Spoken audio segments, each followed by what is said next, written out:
Hello, everybody, and welcome back to the Not in My Lifetime podcast, episode 5. I'm here with Alex and Danny. How you doing, lads? Right, lad. All right, mate. You okay? Well, okay, it's okay myself, but after that performance on Sunday, I'm not so much. I mean, I said to you guys, before, I don't know how I even felt coming out of that game. Excuse me. Was I bored? I don't know. Was I annoyed, frustrated, angry? I don't even know what it was. I didn't know whether to laugh or to be furious, to be honest. I just felt a bit flat coming out the game. I didn't you just didn't know how to feel. Just disappointed. Yeah, I think that's exactly how I felt, to be honest. We can do so much better than that. And everyone says give Arsenal a bit of credit. Yeah, all right. We'll give them a bit of credit. Defence played all right. But at the end of the day, they still couldn't beat us with a weakened defence. But then you throw that back on us, we couldn't beat them. Nope. Would we have beaten them with a fully fit squad? I don't think so. No. They didn't really try to play. They just wanted to shut up shop, stop us from attacking. If they opened up, they know that we would have torn it apart. Yeah. They had absolutely no interest in attacking. No, I think that's where it was completely different from last season. Like they tried to play and got torn apart. Whereas this season, when Jesus is getting the most shots against us. Why did he get booed, by the way? I don't know, man. Honestly, I didn't really care. He's become very unlikable now, isn't he? He's probably, yeah. I guess he has been. But... The Arteta sort of player. He's cheating all the time. He's diving. He's pretty dirty now as well. He did go in hard a few times, didn't he? He deserves at least 2 yellow cards. I think. There was about 7 tackles in that game that didn't get challenged at all by the referee. Maybe I'm being a bit controversial here, but I'm going to throw this out there. I actually thought Anthony Taylor had a very good game. I think he tried to let as much go as he could, let a few rough tackles go, because it's a big game. You don't want to be stopping and carding every time. I get that if he cards one straight away, it stops it completely.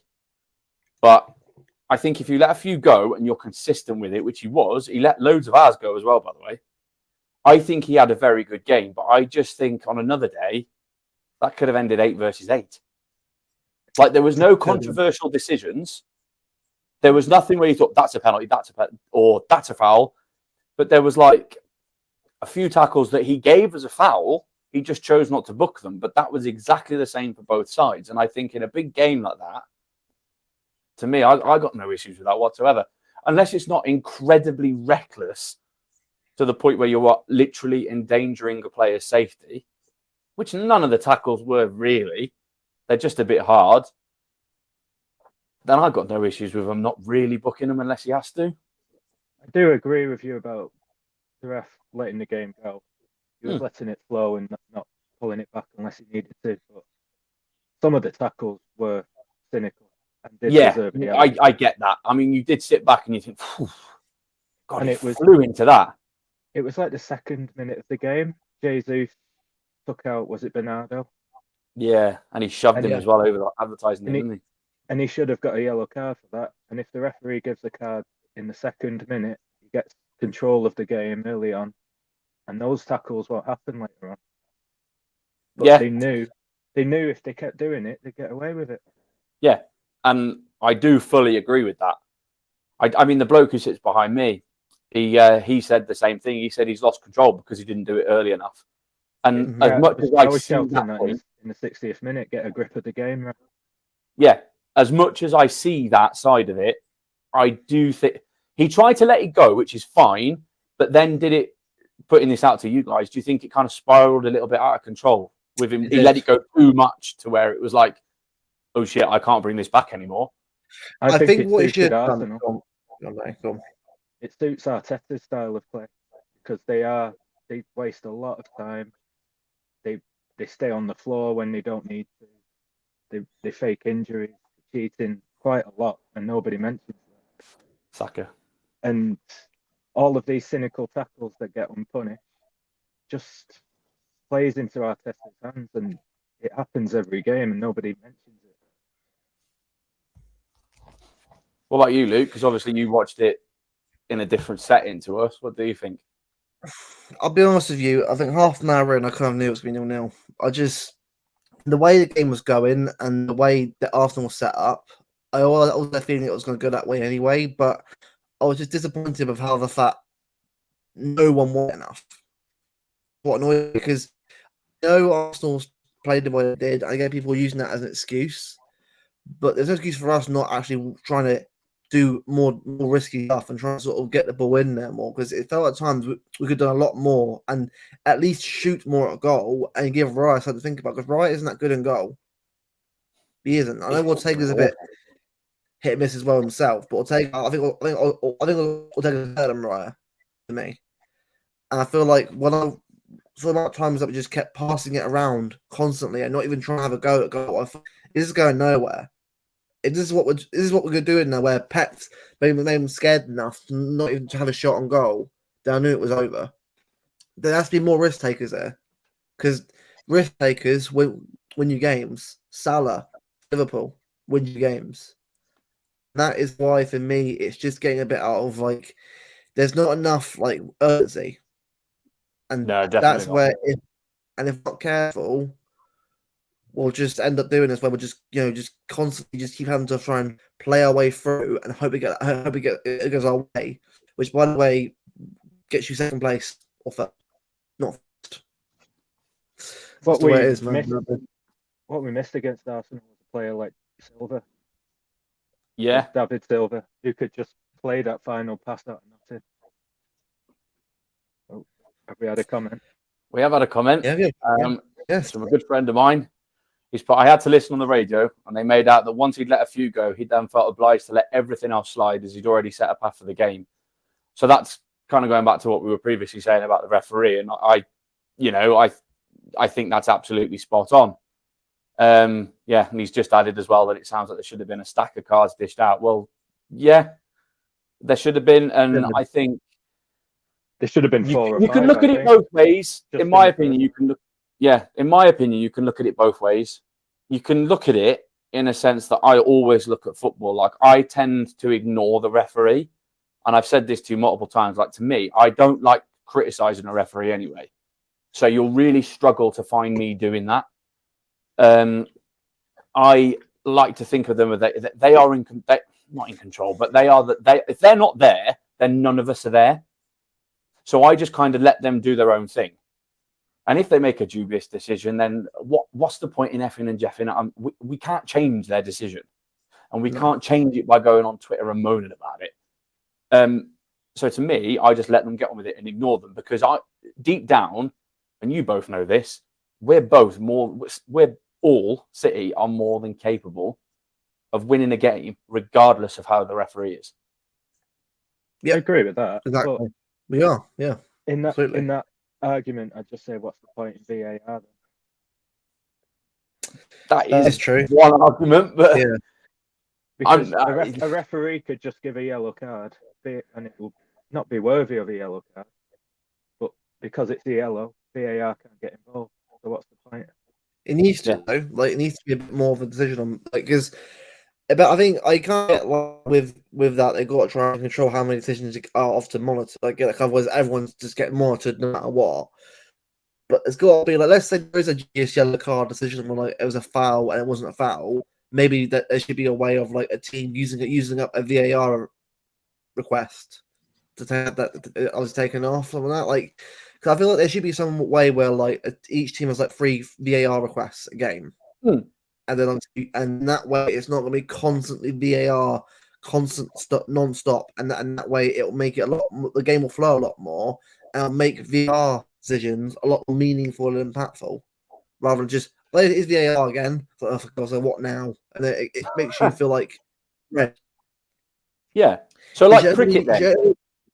Yeah, pretty much. The only problem with that is managers like Arteta would use it to waste more time, wouldn't they? And then they don't get it then, do they? Because if you, That is the issue. yeah, I mean, if you take the cricket system, once you use a review, so it's called DRS in cricket. Once you use the review, you only have a certain amount per innings. Once you use it, if you win the appeal, so if your decision or the decision is overturned, you keep the review. However, if you get it wrong and the original decision stands, you lose your review. So, like Luke said, if you have 3 a game or even 1.5, yes, Arteta may use it to a manager like Arteta may use it to slow things down, but at the same time, if he gets it wrong, he's not got another one for that half potentially. It's a good way. It's a good way of dealing with that thing because, again, I like the idea of VAR. I think it's a good idea that if it's used properly, it can help the sport grow and obviously and get decisions that ruin the game. The problem is that again, it's been used too much now, where like people are hating it, where it should be a thing's only necessary. It's now about a game that had no decision at all out of it, and it involved VAR. We want that. Is a point of view in itself that for future game as well, especially in big games like obviously coming up Real Madrid and that coming up in the Champions League, especially when we've got to play them in big games and atmospheres like that. It needs to be monitored and used properly. But when a referee goes to the actual monitor, it's for a good reason, not for he's going to overturn it now where it shouldn't be overturned. It makes it meaningful and more. Okay, here we go. Referee's going to the monitor. Obviously, something else has come up is worth having a look at. And that's what it should be. Yeah, I agree with you. I mean, there's nothing wrong with the concept of it. It works. And on paper, it works. I think I would get to that comment in a second. But I think VAR works. It just needs to be a rounded system rather than a system that 1 week can be one thing and the next week be totally different. If you round the system and you give it the review system, shall we say, maybe it comes in, it works a little bit better, but who knows? Anyway, it's not a problem with the system; it's the problem with the people in control of it. It is, and I don't think that's the referees themselves. I think that's those that set the rules, because as we've seen on numerous occasions, you look at the rules. My interpretation of handball could be totally different to yours. So and it changes every season, doesn't it? Changes every season, and everyone's interpretation is different. Like I sit in a different part of the stadium to where Danny sits. So you message me, why is that not a foul on Ortega when Havertz has gone through and taken him out? Now I'm looking at that head on. You're seeing it from Ortega's side, though, aren't you? I'm seeing it from Ortega's side. You're seeing it from side on, and I'm 100 yards closer than you. And you, I said, there's nothing. Point of view, I'm seeing Havertz go in with both studs. Precisely. Whereas I'm not. Ortega when he has no reason to go for the ball there. Yeah. Whereas I'm not. I'm seeing it from a completely different angle. And to me, that was like, Havertz has got every right to go for that. There's nothing in that for me. Now, if I'm the referee on the field, if I've got the view I've got, I'm not giving anything. If I've got the view Danny's got, I'm looking at it as a potential red card. So where do you go with it? Where that just shows it's not the referees. So it's all right saying Anthony Taylor's this, Michael Oliver's that. They're going off what their own interpretation is of the law that they are seeing at that given time. Yeah. And it's incredibly difficult to do that. Because it's so quick. Like, it's easy for us sat there. It's easy for us sat there on telly. You see it 30, 40 times. It's easy to talk about it after the game. But at the same time, it's, for me anyway, like, I get why people get annoyed, but I can't criticize referees because I know how difficult it is. And I know that the rules change every season, which doesn't help them. And then the players know the rules sometimes. That's why they argue so much, because they're arguing about a decision that wouldn't have gone against them last season. But no, they're getting. Anyway, I hate it sometimes. Let's go back to the football now, rather than the rabbit hole that is VAR. Just add a little bit of a little comment. It says Arsenal parked the bus, and we'll show this from Kerris. Arsenal parked the bus and we're very disinterested. Thoughts on Haaland being rested tomorrow night against Villa, which we'll get to in a bit, and letting Alvarez have a go up front. I'm surprised Alvarez didn't play against Arsenal. Yeah, I will say that. Yeah, because of ideas, weren't we? Just having a bit of maybe a different sort of striker for Saliba and Gabriel to deal with, or even just bring Alvarez on with Haaland, just give him something extra Two up to top. worry about. Just, I wasn't sure why he stayed on the bench, given he's not really in form right now, but he wants to prove himself, doesn't he? So I think tomorrow, I'd play him um, tomorrow with Haaland. with him. Yeah, with him. they play better together. I think. I don't think Alvarez is a strong enough striker on his own. I just feel like at the moment it needs to change because it's clearly not working. When it should be working with having De Bruyne and Foden around him, but for some reason it's flicking. The midfield attack, there's something not working there, and it baffles me considering last season we actually made it work properly. People were saying maybe like having Grealish start the game, but with Grealish is generally the only player that can help us create chances. Then what we're doing there, because one player cannot make a team. The team still has to work no matter who's playing. So, or obviously every game's different. Every game's different no matter how you play it. But one player shouldn't have to make a difference. It should be everyone at least pitching in, and being able to work well with each other. Like obviously having both Doku and Grealish come on yesterday. Sorry, Sunday. Sorry, it was Tuesday, Sunday. It just felt a little bit like I kind of get what he was trying to go with, but it just didn't. It just didn't work again, and it should be working because you got a quick wing on the right and a winger who's different on the left. It should have done something to it, but it didn't. And I'm just wondering, is it a player mentality issue where the players aren't giving their all when they should be doing? Because I know people find that baffling. I'm even saying that, saying it's a winning team. But is it a case of the team is just lacking that momentum they need to push themselves on in a game like this? Because I heard all the talk before the week from like Rodri and that. I was he played well. I was like, he didn't play well. Him and Gavardio were a better players on the pitch. I mean that game.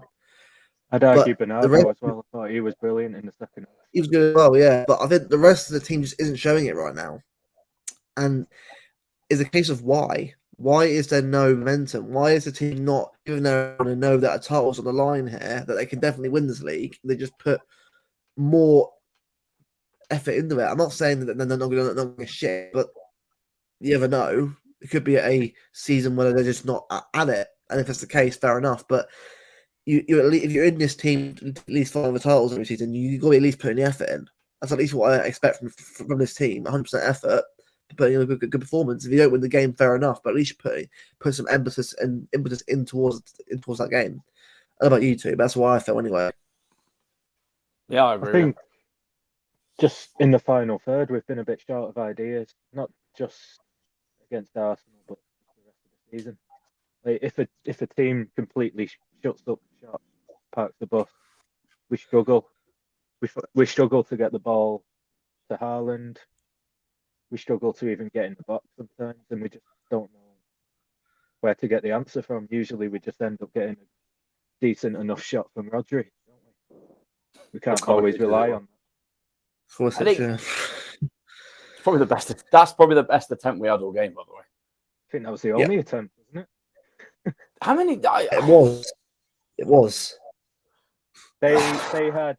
I think they had 2 shots on target. We had 1. Was that like Ake? Does that even class as a shot? I don't know. I think It off a just player. I hit him, think didn't it? Because it kind of rolls towards the goal. It was never going in. Yeah. No. I think our most informed player at the moment is Kovacic. Yeah, I'd agree with that. His last 3 games, he's been really good. Really good. He signed and he looked more okay. than proven himself now. Yeah, I agree with that. I think he signed and he was all right. You kind of think this guy could do a job. Then he kind of got injured, and then he came back, and you were like, why is he playing? Like he's not with it. And now, like the last 3 games, especially Newcastle and Sunday, I thought he was really good. I thought he brings so much control that he's exactly what we need in the midfield because the support for Rodri he offers as well. We haven't got anyone else who can do that. I think injuries have really messed up our season, even if they're not long-term injuries. It's just ruining the flow of some players' form. like Kovacic, De Bruyne, Haaland. Just like not massive injuries, but it's just ruined. It's Like maybe their confidence. Yeah. the issue this season with injuries is that it's been a constant pain in the ass. Where like we think 1 minute we're going to get a fully fit team finally, and then suddenly injury out of nowhere again. And I get it's an excuse for me today. Like, it shouldn't be a massive issue. We should have enough players in the squad to at least compete. But when you've got players like Walker and Stones going out, Walker's obviously had a good season overall for me anyway. I'm sure you guys probably agree with me on that one. But when you miss him in the team, when he's been maintaining the team all season, it's going to cause an issue, isn't it? I mean, I love Rico Lewis, but I just don't think he's not a right back. I know he initially started out there, but it's not for me. He's more of a midfielder now in this Agree team. with that. He's more of a Kovacic sort of midfielder, I think. Yeah. And right back. He's not quick enough or strong enough to be a fullback. Yeah. A comment up. Thanks, Chris, for the sub. I'd appreciate that. Obviously, a Liverpool fan doesn't like. I should discuss as a rarity. I'll tell you We're that. not all about City. If you support anyone, come and join us. That's what we're here for. Of course. Yeah, we'll rip you apart as well. He's joking. He's joking. It's real talk. It's real talk. Right, okay. So we've got a couple of questions coming in now. So we've got another one from Mike. Do you guys think we're playing too defensively? Seems we're happy to keep the ball but do nothing with it. Yeah, that's pretty much what I've been saying for weeks. I agree. It's been too controlling. Not enough actually getting in there and getting goal. Like, look at the goal difference between us and Arsenal. 11 difference in April. That's embarrassing. I don't care how you say it. It's for a team of our level with the best striker in the world apparently, and we're 11 goals behind or difference behind. It's mad. We should be number one. And that leads perfectly on to his next comment, which is possession is 9/10 of the law. The other's 1/10 is a counter attack and us being 1-0 down and doing it the typical City way, making it harder for ourselves. Again, spot on. That's literally what we do. How many times this season have we conceded with the first shot the opponent has had on target? Far too many times. Palace. Yeah, after dominating possession and completely controlling the game. Yeah. It's too many times. Far too often. Far too often. Yeah. It's becoming ridiculous. It's just trying to control the game and stop the other team from attacking, saving energy for the next game. Yeah. How many times do we go 2-0 up and just completely kill the game? Sometimes, even when it's 0-0, we do the same thing. It's just like, just attack, get the game done before you start passing it around. Yeah. Yeah, exactly. It's just, as we always do every year, right? I get we're typical City, but the very least I expect, right, from this team, especially with previous seasons of being in title races, is at least have some control of it and make sure the game is done before relaxing. Like last season, we were like 3-0, right? 3-0 or 4-0, cool, done, chill. 2-0 is the most dangerous scoreline in football, along with 1-0 obviously, but 2-0 as well. Because it also takes one goal and the momentum changes as 2-2. It very easily can change the blink of an eye in football. And we've rested our laurels far too much this season. And it's been very much a lacking, I think, maybe the momentum impetus, obviously, as I said before, in the team sort of go and get the win secured. And that's what's letting us down. Injuries, yes, fine. But you can see the way we're playing. It's not what we should. It's not our level. Nowhere near it. No. And that is what's letting us down. And that is why Liverpool and Arsenal are still in the title race. We should be at least 7 points by now. We should be. Based on the draws we've had instead of wins. Losses deserve losses, personally. All 3 of them deserve. Yeah. But the draws, no. Our own doing. But all of them, is it all of them or all of them bar one we were leading in as well? Till quite late on. Especially Liverpool the home away, Liverpool at home. Chelsea home and away, I think. No, Chelsea at home, we got back to 1-1. Chelsea away was mental. That was ridiculous. At home, it's just too much to say. It's too much of this every season. And if they don't win the league, are blaming it on that because as much as this team hasn't focused enough. Like, if I'm getting a player of the year right now, I don't know to pick. I Foden, said maybe? exactly the same. I said exactly the same. I don't know where I'd go. It's kind of split into four for me. Like, you could look at this season in quarters, and this leads us on to our next question. Our next question from Chris, quite nice actually, but we'll get onto that in a sec. I think it's split into four. The first 3 months, you could probably say Alvarez. Yeah. Between like August and say September, October, So, yeah. he got Player of the Month, didn't he, as well? It was around September. Yeah, and then after that, you could probably say your Foden. You're looking at Phil Foden, Bernardo Silva potentially, and then after that, for like January again, it was Foden. But then now, who is it between the middle of February and now? You could say one of about three, but none of them have really stood out. Not like Foden did at the start of the year. No, not like attackers, more like deep lying midfielders or defenders. I think. Let's go back to. I've got a couple of good questions coming in now, actually. So let's go back to Chris's. Do Manchester City need to forget about goal difference and just get the win? I'll leave that to you. I think that's obvious. Yes.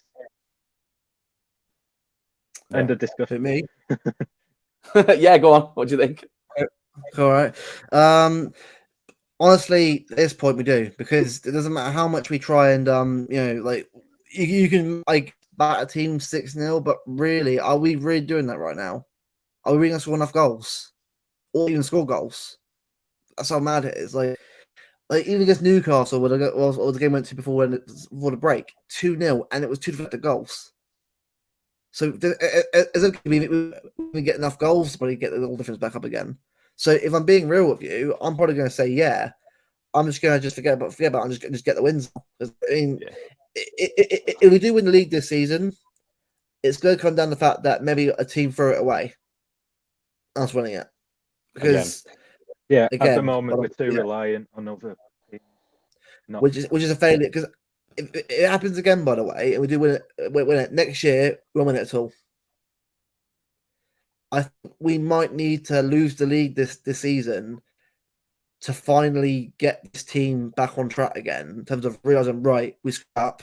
Next year we'll put it right. I'd rather not have that, but if that's what's going to do, then we've got to do it. If that's the case. It's mad I'm saying that, but you know that next season will be probably even worse next season if we win it again this year. Because it's getting slightly but surely, we're getting close towards the run-in, and we're not quite getting back up where we should be. So it's just, I know, I need to see a bit more than that. I mean, I'm a bit weird panicking, but it's not even panicking. It's just frustration because we know we're better than this. Yeah, it's driving me up the ball, man. I think the problem is just energy saving, ball retention. Really, if we keep the ball, it stops the other team from attacking us. But if we're not attacking, it's counterproductive. It's literally what one of the comments from Mike says now. Like, he says, I think it's fine having 70-80% possession, playing tippy-tappy and shutting the team opposition down if you're really 2-up. But playing like that at 0-0 is nonsense. And that's absolutely right again. And that literally is what you've just been saying, Danny. It's all well and good when you're 2-3-0 up, but not when it's 0-0, not when you need to win the game. And it's fine when you're winning, but not if you're trying to get the win. If you're playing against a team that's just defending against you, yeah, you need to attack. Even if it opens you up.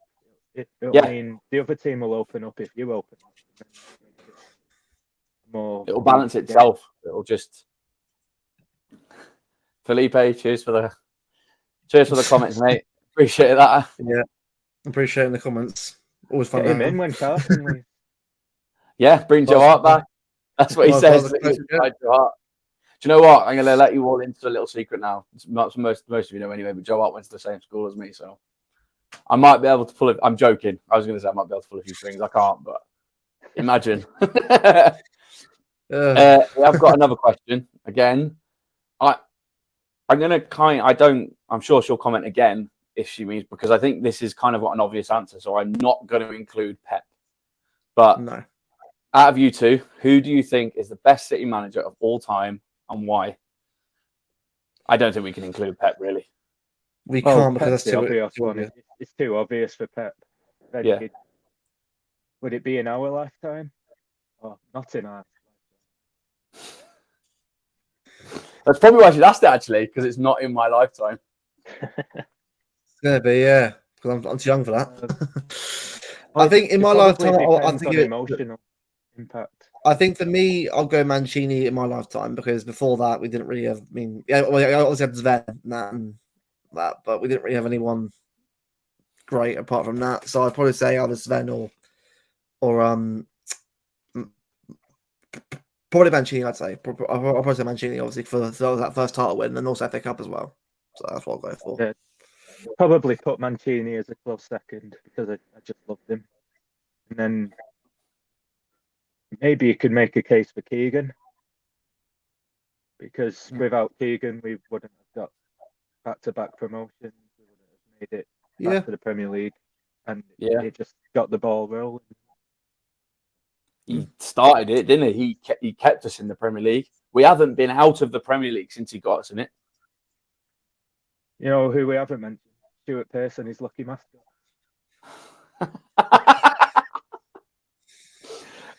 Jesus Christ. I tell you what, right?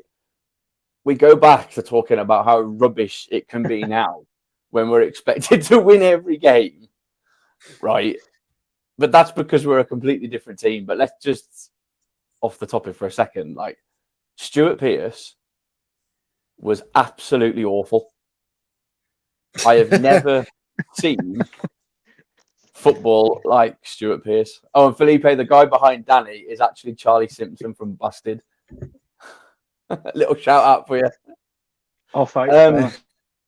But yeah, Stuart Pearce would definitely be my number one. I'm joking. He's a close second.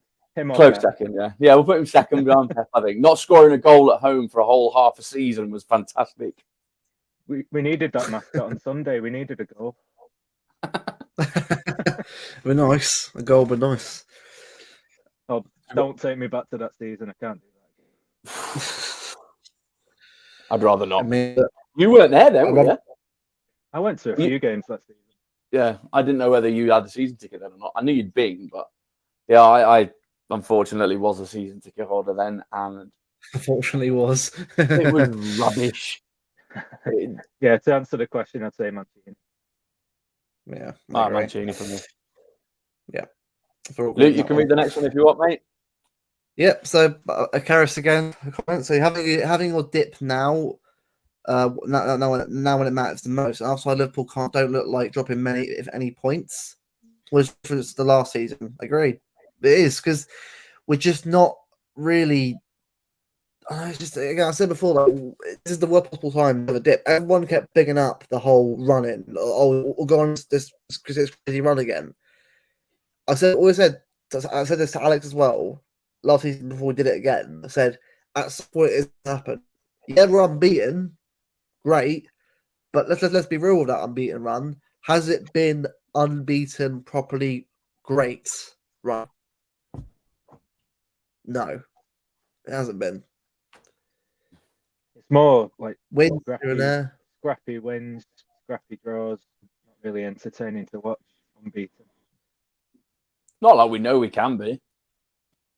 I think we definitely know we can entertain. We definitely know we can switch it on. We're not for 1 second saying that. Like, I know we can. We've certainly got the players to do it. You know we can. I just think we're not. And it's great to be unbeaten. I've forgotten what losing feels like. But some of these draws, I am almost coming away from them. I don't know about you two, feeling like we have lost. Yeah, they do feel like losses most of the time when we draw. When the games that we should be winning. Yeah. I just feel like because I don't see Liverpool dropping many points. I know Liverpool aren't the Liverpool of a couple of years ago, but I look at them and think they've got the experience of doing it before. And I mean, like, obviously, we'll get to the next games in a bit. We'll obviously discuss Villa and preview it properly. But obviously, we'll obviously finish off the Arsenal review first. I just don't see anyone. I mean, obviously, we're hoping now for a miracle. Now we're hoping for someone to help us out again. But then, can we trust us to win the remaining 9 games? Can we really? Because I know I know we're unbeaten still, but you know what I mean. It's just not giving me any confidence, really.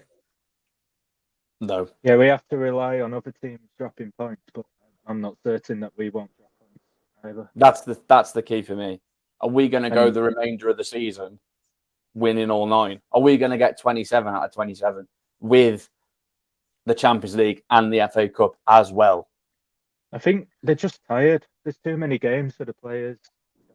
We don't have a massive squad, regardless of what everyone says about our squad. We don't have a big squad. No. We don't have 50 players for each position. No. And when we have injuries, like Walker's out right now, we don't have a right back. No. We've not had a left back for about 4 years. No. Who was our last decent left back? Fucking hell. Clichy? Clichy? I always Clichy. A mixture 12 years ago. And Clichy. Perfect. Well, that's 12 years ago. It's been a long time. We haven't really had a left back. They've all been makeshift left. Well, we don't talk about one of them, do we? But I think I don't know. I don't get it with what we spend all this money on fullbacks, and we get ripped to shreds by rival fans about it because we've spent hundreds of millions on a right back, hundreds of millions on a left back, but the left backs never work. We haven't had one, as we've just said, for 12 years. I think, and I'm not just saying this because I know someone watching is a Wolves fan, but I think there is a left back at Wolverhampton Wanderers now who'd work at City. You're shaking your head, but Nori, yeah. I don't know. It's better than what we've got. We haven't got one. But that's a very low bar right now. We've got no left backs. The club. To be fair, Gomez, but I mean, what are you saying, Dan? Sorry, bringing in players that aren't up to the standard. I don't think we need another summer where we're going to the bottom of the Premier League for answers. Middle of the Premier League. Well, bottom half. Bottom. But like players like Neto, Aït-Nouri, they're not the quality of players that we need to bring in as starters, do we? We need quality now. I feel like I get the clubs in the past found some great success in terms of getting players from the lower teams. I still think Paquetá's a good player, which we should be going for. Definitely, he should win. But we need players like Rafael Leao, players who are like upcoming youngsters but are really proving themselves on the top level, who can come into the team and get better with us. Musiala, I know that's not confirmed. Obviously, we've still got Bayern. What was happening there? But if he wants to go, we're right here. We've got someone who can come in and do the job, because De Bruyne will start slowing down at some point. I think he's still got a level to keep going for a couple more years, even as an option to use. But we've got to start thinking about the long-term future. And I think Florian Wirtz will leave this summer now with Xavi staying. So it's probably going to have to be a Musiala player or something like that coming in. If obviously he wants to leave, that is. I think Jamal Musiala would be insane. If we somehow got him this summer, that would be a very successful summer, I think. And Frimpong. That's another one. Yeah, Frimpong. Low. Because again, City Academy. You know, he's got that cheeky release clause, hasn't he? TXIKI release clause. So we might actually have a chance with him. Cheeky. Cheeky. There was a pun there somewhere. I tried, but yeah, I saw that. Yeah, I just, the thing is, Frimpong for me is just one of those like players that I think is the Kyle Walker replacement for me. He's the long-term Kyle Walker player. Like, he's going to come in and he can obviously come back and defend and also go forward. Is what we need, really. I mean, I think he's now at the right age now and the right maturity of him, sort of come in and sort of do that role now and be the next number 2. I just think Walker's done this summer. I think he'll leave. Walker. I just have a feeling. Yeah, I think We have Walker been will that for making players captains in the last season, don't we? Gundogan. Yeah, Fernandinho. Yeah. And I think I that's the guarantee reason why Walker signed on this last summer for that extension. one more season as captain. Yeah. One more season, we'll make you captain. Try and win something again, and then whatever you want to do at the end of the season. He might even go to Saudi. Yeah, I'm not even going to repeat the comment at the bottom. The way we're playing right now, you never know. They've done us once already. Yeah, and even I knew it was going to happen. Call it the start of the game. Gary O'Neill masterclass again. Happens again. Got another question from Alice, though. Yeah. This one to you. Good answers to the best manager. The obvious one was obviously Pep. What about best goalkeepers for Man City in your lifetimes? And any other Premier League team goalies? Well, for City, it's Edison or Hart, isn't it? Yeah. And then other teams, you've got to say Schmeichel. Played for us. Peter Schmeichel. Yeah. Do you know what? Schmeichel. When we had Peter Schmeichel, I was in awe of that. He was 40-odd when we had him. And I've never seen a season for a goalkeeper like it because we were shit back then. We were. And we had him as keeper and he was captain and he was a credit to everyone around him. Yeah. Everyone respected him. Everyone loved him. And he was just, I was really young then and I loved him. I know he's ex-United, but even now, I know his legacy is at Man United and he's probably United's greatest ever goalkeeper, probably the Premier League's greatest ever. For me, he is anyway. But even when he had that 1 year at City, I was just, wow, what a goalkeeper. What a goalkeeper. And if anyone's listening to this now and wants to know how good he is, just type in Peter Schmeichel, Manchester City, and just watch that season alone.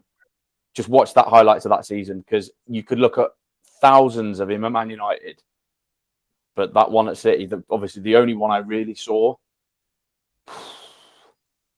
some of the saves were just, for a 40-year-old man as well, were insane. Right. Insane. Yeah, I'm 30 and I can't even get down like he was at 40. Say either Schmeichel or Cech for other teams. Yeah. Yeah, I think Petr Cech for me is one of my probably all-time favorite goalkeepers in the Premier League. It's just the way he sort of like kept Chelsea on that title race, obviously even Champions League as well.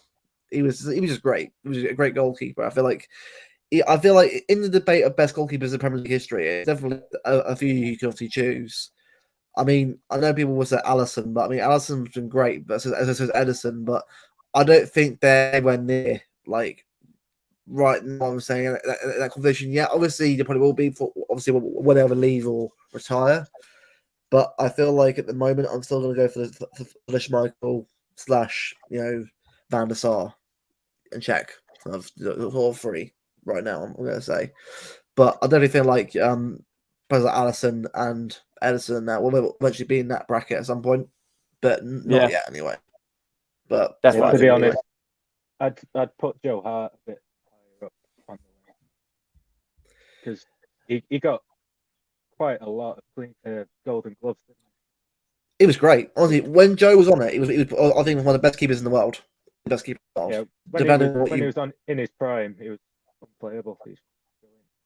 Yeah, I agree with you. The amount of leagues that we won, until we actually won, we won it without him. Simple as, and obviously it's a shame what happened. Obviously when he left City, but I feel like it was fair enough. Obviously see him as the right choice. I think in the end he was proven right in the end. but it was a shame to see him go the way he did because I think Joe just deserved a lot more respect for how much he had bought the club. I get he's not your keeper, but I at least would have kept him around as either number 2 or as a number, or give him go as number 1 and sort of do the position. Give him a try, and then if you need to do it later on. I just don't think Pep get a chance. Was a real shame.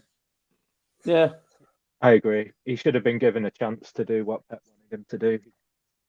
He was sort of like the first one out the door, wasn't he? yeah. But I don't think he wouldn't have done a worse job than Bravo. Let's just say that. Oh no, Jesus, Clownio. Look, Bravo Bravo did a great job in the cups. In terms of shootouts, he did better towards the end of his time at City, Bravo. But I think we all know Ederson was the one that had to be a young goalkeeper, upcoming. And Ederson in his first season was brilliant. I know Liverpool away was Liverpool away, but I was the entire team but collapsed, not just Ederson. But when you again, we'll do one stream and sort of talk about that as it first 2 couple of Pep years, because there's a lot of players that you sort of look back on now and think, wow, like even John Stones, his first 2 years at City wasn't always perfect, was he? He was good to 17-18, but he was still doing mistakes here and there in him. And you think about the squad that we had back then, especially in his first year towards the second year on Pep. There are a lot of players are still obviously who are obviously in the team right now, like Bernardo Silva, who eventually got into it properly as he did now. They weren't anywhere near level, and that's why you really see the journey of this team started from where it is now. It's obviously the players were brought in. Obviously, that is the way football is. Like in a matter of 7 years or so, it can sort of change like that. But that's the way it goes, and it's just mad to see how far we've come. In that time of where we finished off under Pellegrini to get him back titles in Champions League. And money, of course, that does help, but Oil let's money. not get into that. 115. We'll save that for next time. Yeah. Episode 115. Oh yeah. We should just name it next week. That just for that reason. Now, I'm sure the amount of stuff we'd get into if we called it that would take us right down a rabbit hole. Oh, definitely. Now, what we'll do is obviously we discussed the Arsenal game. Obviously, there's a lot we could go into about each individual performance, but I think because Villa is just like obviously streaming this is tomorrow. What does this team have to do to turn it around? What's it going to do? Who's got to step up? What's the goal here now? To fucking score goals. Don't play Foden on the wing. And that. Yeah. He's completely wasted on the wing. He is. Like even on Sunday he was having a poor game, but he's somehow still having a better game than Saka, who is a winger. I just feel like I look at this team right now. I mean, I think we need a winger of top level this summer. Obviously, we fall back as well. Of course, we do. Centre back, fine. For at least another 2 years, depending on who leaves. I think Branthwaite is a player that I like the look of, but I don't want it anywhere near getting him yet until at least one player leaves before we get him in. No, not yet. Not yet. Again, he's a promising player. I remember watching him. Obviously, whenever it came to City, he did a good job. Apart from that, Holland doing him, he had a pretty good game. So you see a future in his skill, being, I'll say, a taller John Stones. He's quite tall, and it definitely will be a big player for England in the future. I think once certain players retire. But I think we definitely need to get players in the summer to sort of obviously beef it up and get more better quality overall. But I think Villa, especially what we've got right now, whoever plays, I think it needs to be a balanced system and needs to be the team we play with will have the rest of the season. I'm done with the constant chop changes. It doesn't work anymore. I get Pep experiments, but we've now got to have the team we play from now on because we can't get messed about anymore. It's done. Otherwise, we'll constantly keep drawing games, losing them, or winning them. It's too hit and miss. I think for me, to answer your question, I don't really think I can have much more than you two already have, but just finish the bloody chances. Yeah. It's no good getting into a really good position to either cross the ball or to shoot and then go backwards. Yep. I don't get it. Just shoot. Shoot. If you sky it, so what? Like, okay, you haven't scored, but you're in the right position. The more you shoot, for me, the more you shoot, the more you have to make the opposition think. Right, he's got into that position 3 times. Yeah, okay, he's had 3 shots. They've all gone over the bar, but he's still got there 3 times. Like, Doku on Sunday, for me, came on. He got into a really good position at least 3 times. One of them, he skied a shot way over. From about level with a penalty spot, but a bit further to the right-hand side as he'd look at it. It's gone way over, and everyone's like, oh. Well, hang on a minute. That's more than anyone else has done. The shot. It's a shot is like he's made the defender think about where he's got to be, and then for the next time Doku runs forward, the defender is in the position where Doku was to take the shot on and stopped him. So Doku he did lose the ball, but that's more than anyone else has done. There's two people had a proper shot on Sunday: Doku, Kovacic. If you're going to have a shot like Doku had on Sunday, there's just no point in shooting it. But I don't want to get started on Doku. No, I just think like, okay, yeah. Fear of losing possession, as Mike's just said, yeah, I agree. I think, yeah. But sometimes I just think, just do it. Make the defender think. Just have a go. Have a go. Drop your shoulder and hit it. You've got a risk. You've really got a lot. Take a risk. Exactly what we said at the start. Have you really got anything to lose? To be fair, we were exactly the same last season at some point. Like when Haaland was doing the long ball, it just wasn't happening. Haaland was making the runs and we just weren't finding him. And now he's not really making the runs. Like, do you remember when Edison from Haaland for that goal against Brighton? When he thought, I'm going to smash it, it found him, goal. Didn't he flatten the Brighton defender as well? Yeah, dunk on the floor, I think. That was it. Yeah, he dunked. Beltman. Yeah. So again, we can do it, and I think we need to start doing it. I don't know whether Pep's scared them in submission by telling them don't play this way, otherwise whatever. But surely he must see it's not working, because if against United, when we're 1-0 down and we kept doing the same thing as Arsenal, Foden had a go and we got 1-1 because Foden thought, screw it, I'm gonna have a shot, and it worked. Pep needs to let go of the leash, not fully, but give him something to say, right, go for it. Just keep control as a team, as a system. But some of you, like Foden, De Bruyne, and Haaland, do what you do best. Because that's the only way or win games this season. I think you summed it up well there. It does feel like the players are being held back sometimes. Yeah. I think the biggest one for me who's held back, because I keep getting told every week he can do it, but he's being held back and not allowed to, is Grealish. Yeah. Just let him have a go. He does look scary when he runs at defenders.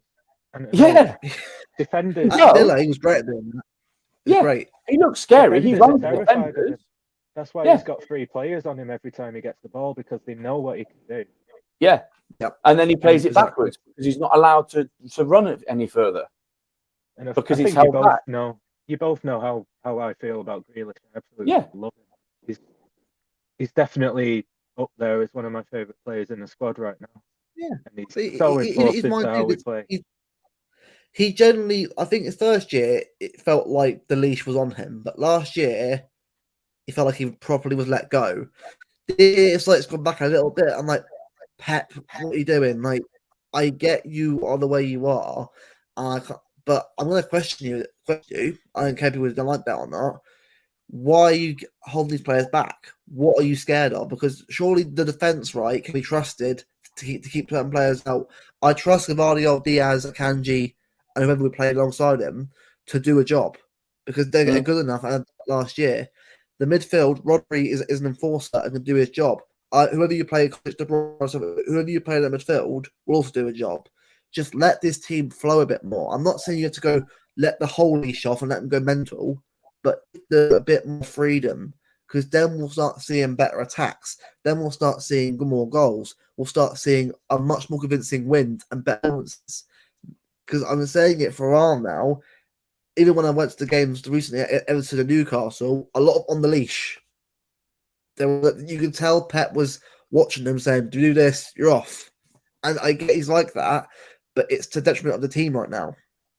Let go. Be a bit more freedom. Let the players express themselves, and we might see a massive change in the performances and where we're going. I'm not saying we'll win the league or anything for doing that, but you're seeing it a lot more fun and also a lot more goals and a lot more better performances. Yeah. Well, that sums it up perfectly for me. Honestly, I love Pep. I love him. I love him to bits. He's brought some memories for us that will last my whole lifetime. But it doesn't mean you can't question what he's doing. That's a great thing about football. Everyone has an opinion on it. And everyone's allowed to pick at it and say what they like. It's all good. Oh, yeah, but we're spoiled. We're not spoiled. We just want the best manager with the best players, with the best facilities to be the best on the field. Exactly the same as Pep does. We're not asking for 6-0 wins every game because that's not going to happen. It's football. Football is the most random sport, like any other sport you watch in the world. It's random. You have no idea what day's going to happen. One day the underdog will beat the one who's obviously at top. It can happen to anyone. But the least I expect of this team is to have a bit of fun and a bit of freedom to do what they want on the pitch. And that is where I feel like for me, people aren't bringing out enough in what I'm seeing in terms of obviously people reviewing the games, maybe out of fear of actually questioning Pep himself. But I'm not hating on Pep. I love him loads. I trust him with what he decides to do for a system. But you've got to be able to have a bit more freedom in the system for it to work. That's all I'm saying. That's all I'm saying. Totally agree with you. I agree with that. Yeah. So we've got a perfect question there to end on, haven't we? Prediction for tomorrow. Well, I don't know. It depends if Pep has. I'm saying listen to us because he has, and obviously he can place to listen to good views. If he's told them in training to just be a bit more expressive in how they are, if this team is trying to be that way, then tomorrow we'll win 3-0, 3-1, whatever. Now he's gone. I'm sure we'll be back in a bit. Yeah, give him a second. Oh, there he is. There it's back. Yep. Yeah. So I say this team can do it. It can obviously do it. It can win 9 games. If we're playing at the right level and the tempo can do it, of course we can. But again, we need to see proof of it before we start backing this team to high heaven. I will. Look, I'm never going to stop supporting this team no matter what. I'm sure you do the exact same. But we need to see proof of progression that we actually are making changes that are actually helping us win these games. Because again, tomorrow, let's say win 2-1, but it's convincing again. How's that going to convince either of us that this team's ready to do it to actually go on to run again? Because it's all about tomorrow, the performance as well as getting a win. It's got to be an overall package tomorrow. It can't just be a 1-0 again. It's a win. I'll take it, but it's not what's going to help us out in the long run. Yeah, I think I'll go with my optimistic head for tomorrow. I'm going to go Jack Grealish hat-trick, going like that to the Villa fans. City to win 5-0. But I'd love Jack I wish to get that happens. I think realistically, I'm going to agree with what Chris has said. I think it will be a tight game. Yeah. But instead of 2-0, I'm going to change it up slightly and go 2-1. Sorry, instead of 2-1, I'm going to change it up. I'm going to go 2-0 purely because Villa haven't got Watkins. Yeah, I was about to say if they had Watkins playing. Yeah, if they had Watkins, then maybe they get the one. But I'm going to agree with Chris that it'll be tight. But I just think it'll be 2-0. I'm going to go optimistic. Why not? Why not? Sunday wasn't very optimistic, so I'm going to be optimistic tomorrow. Let's be optimistic. 3-1. 3-1. I will also go 3-1. I just obviously a clean sheet's great, but at this point I don't care about that anymore. It's kind of like just get the performances up and get the wins up. That's what I want at this point now, because the whole clean sheet thing we had last year is that's a thing that we go into next season with as a way of improving and getting better again. Because otherwise, next year will get even worse if we don't improve on that at all. But I'm gonna go 3-1. I think it's a game that Haaland needs to score goals in. Yeah, his confidence right now is up and down. He needs to show and prove to everyone that he is still that player. I'm not saying he isn't there, but you have to call it out on the performances. Yeah, he has been good this season. 18 goals, granted, but he should be at least on 35 by now. I don't care if that's mental. 17 goals more could be right now on the same level that he was on this time last year. Very easily. If he'd just been a bit more consistent in certain games. Chelsea at home, for example.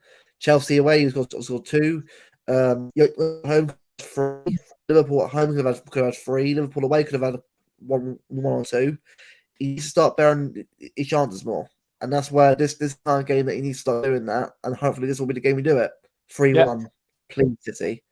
Please. The thing with Haaland is he set such a high standard for himself from last season. Yeah. He scored so many. He had a freak season, really, didn't he? There's a reason that hasn't been done before. Exactly. He set such a high standard. It's very rare that strikers even hit 30 nowadays, isn't it? But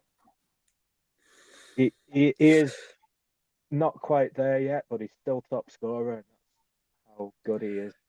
Exactly. I think that 52 goal season needs to be what he aims for every year, because I think if he wants to be the best of the best, he needs to be aiming for that kind of level every season. Because it's not Ronaldo level of ego. Go for that. He's got to get there. Obviously, very young still. He's 24 this year, same age as me, funny enough. But he's still very young. Yeah. He's nowhere near his prime yet. Nowhere near it. So he has time to obviously work on things and improve. But it has to be a learning curve season for him, where he's got to learn from what's happened this year. Look, no matter what, I think it's still be top goal scorer this season. Either way, I think we get enough goals to actually get the golden boot again. But I think he definitely needs to work on overall play as well. And I know obviously there was talk about by Roy Keane about overall play being a 2 player. Bit harsh for me. I wouldn't say he's that bad. I'd say he's definitely a better player than he was in his first year in terms of but he's getting better at it. Take off for any player to learn how to do a system. But I think it's just that he needs to sort of have that confidence in himself to score goals and help create them as well. I mean, it sounds very simple, but it's clearly a bit of an issue for him this year. He hasn't been able to master it, actually get consistent with. And this is the kind of game where he needs to get that confidence back again. Because, again, this run in Madrid, Chelsea at Wembley coming up as well, it's massive. I mean, we're still on for actually 3. Despite how bad we've been playing, we're still on target for 3. Which is mental. Our heads need to be focused on getting the performances right, get the wins, and just get in the conversation still. Keep in the conversation still until May, and let's see where we are. Yeah. That sums it up for me. Yeah. Can't argue with that at all. Yeah. Well, this is our first stream ever doing a recording. I think overall a pretty good success. So overall, I'm sure we'll plenty more in the future. Obviously, we'll try and do a bit more because over the summer when it starts calming down a bit on the games. Obviously, we're both also free. Obviously, we'll bring more news on that down the line. But yeah, I think obviously we're back obviously next week to discuss the Palace game obviously and obviously the performances against Villa as well, and sort of to see where we are. Hopefully, in the next 2 games we're in a better position. 2 more wins hopefully on the board, and let's see where we are. Obviously, come after the Sunday, let's see Liverpool drop points, Arsenal drop points. Let's see where we are, because again, 2 games, a lot can happen. A lot can happen in 2 games, especially with how the league is right now. So hopefully we're in a better position than we are right now. I know it's only 3 points behind, but hopefully we're about a point behind someone else, or right behind them. And hopefully this is the start of hopefully the team finally getting on track again. Finally, hopefully. Yeah. Anything can happen in football. We don't know what's going to happen. You can. Absolutely. One last thing from me. Just going to say, like, if you're new to the channel, if you've watched us and you like what you see, give us a subscribe, follow us on our socials. You'll see it on the channel somewhere. We'll put it up there. If you've got any questions, you can send us a message. We're at NIML_pod on Twitter. Same on YouTube. Follow us. Anything you want us to do, anything you want us to see, keep subscribing, keep liking, and we'll keep doing this for you. I mean, we've got no backing. It's just us, just three mates having a laugh. And we're so appreciative that you like it. And it honestly makes our day. So thank you for subscribing. Let's keep subscribing. Tell your mates, tell your family, tell your grandparents, and we'll do it. We'll keep bringing you stuff. And it don't have to be about City. As I said before, as Lucas said, as Danny said, get anyone involved. If it's football, we'll talk about it. And we'll have a laugh with it. And if you want to come on as well, if you want to come on later down the line, we'll get some guests on. We'll get you on. We're all here. Exactly, man. Exactly. It's a channel for everyone to enjoy. Yeah.